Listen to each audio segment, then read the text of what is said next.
I'm Megan. I am a horticulture student in specifically the option production, and I also have a secondary major of natural resources and environmental sciences. I work for Jacob Husty, who is the manager director of the horticulture greenhouses here at K-State, who also partners with Dr. Williams when we have the interior plantscaping course, and they work together to make all the interiorscapes on campus possible, which is the position that I got hired for when I originally applied to the greenhouses. There wasn't an opening for greenhouse work specifically, but there was an opening for the interiorscape maintenance, and so I got hired onto that, which involves the green wall and interiorscapes in Throckmorton and Waters, Justin, leadership studies, and Seton once they're done with construction. This is a G-Sky green wall. Specifically, the type of green wall is a Versa, is what they call it at G-Sky. And then Ambius is the company that came in and installed it when we first got it in 2015. Ambius also is the one that did the plant installation too, and with that, with the purchase of the green wall, we got a 1-year maintenance contract where they came and took care of it, and Dr. Williams was able to learn how to take care of it and incorporate it into the class, and so then we took over after that 1 year.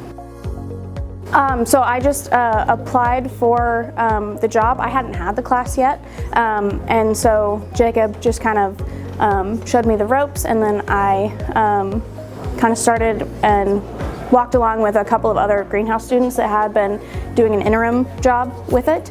And then when the class actually became available again, because it's only every other fall, then I ended up taking the class and also helping teach the class since I knew all the interiorscapes. And that was kind of the start of the class, actually, was when the green wall and this lobby got refurbished or updated. The wall came into existence by Dr. Williams' request, and then that also triggered the class for interiorscapes to be taught, because she said if we did get a green wall, we'll do the class. And so in the class, we have a contest of a green wall design. It's actually just an assignment, and then we end up voting on whose design we want to have. And so we all take a Excel sheet, and we fill out a pre-made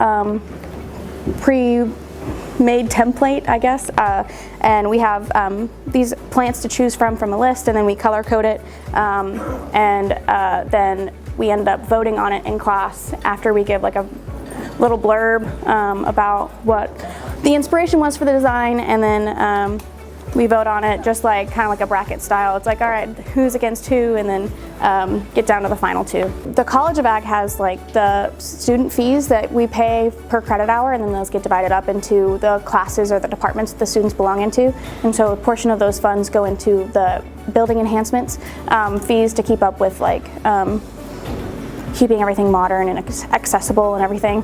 And so in 2015, they voted on doing a new lobby space, and so as a part of that, the club presidents at the time of so they represented the student body of the building. The club presidents at the time got together and reported that the students were asking for a better lobby space, a better space to hang out and study, and then Dr. Williams actually asked for the green wall to be a part of that. And she basically said that if the green wall happened, then we would do an interiorscaping class. And so she worked with the architects and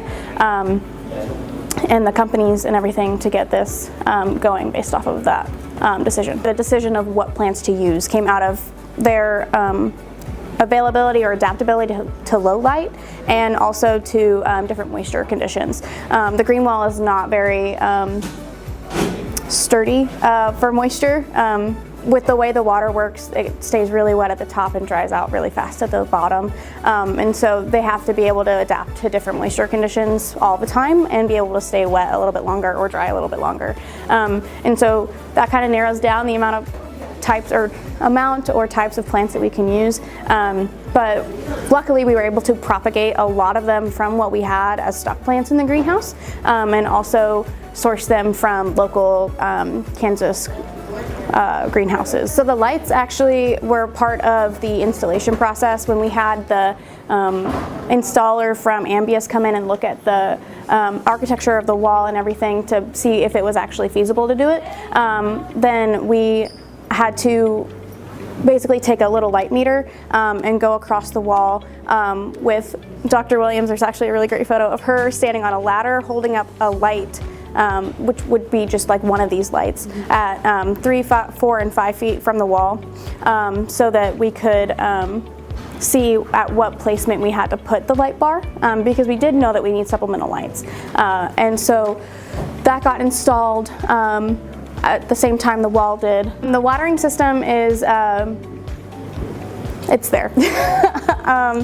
The way it works is in the middle of the wall there is a tube and a pump that pumps water up to the top of the channels. And then it disperses into the channels. They're at like a slight slope. And so then it will disperse out into the channels where the pots are sitting like in the very bottom, so they're able to suck up water just through a portion of a couple of holes in the bottom of the pot.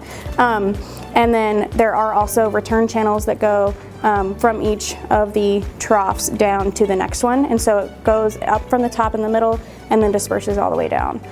So it takes a while for the bottom to actually get a lot of water, so that's why the top usually stays wet. We normally have to have it running for like 2 hours before the water will actually flow down to the last trough for everything to get uniformly watered. We have changed out some plants pretty consistently. We usually only change out the design of the wall each time the class is held, because then we get to just vote on the design and then we can install that in the class. But I do have to go through and replace plants consistently, as either they get stolen or they die because they got too dry or too wet, or just don't look good because they haven't been getting enough light. I go around to all the interior scapes at least once a week in the summer. In the winter I do twice a week because the buildings are heated and everything gets really dry. And so I come through and I try to take off any dead leaves or any debris that might have fallen on the ground to try and just keep it looking nice. I also check for watering or check for replacements every time. And if it does need watered, I turn the timer on for 2 hours and let it run. And yeah, it's pretty low maintenance if you do it consistently, but there are times where it takes a lot of maintenance. Like if you neglect it for a little bit and then you just have like a whole haul of dead leaves that you have to take off, and it can take a while.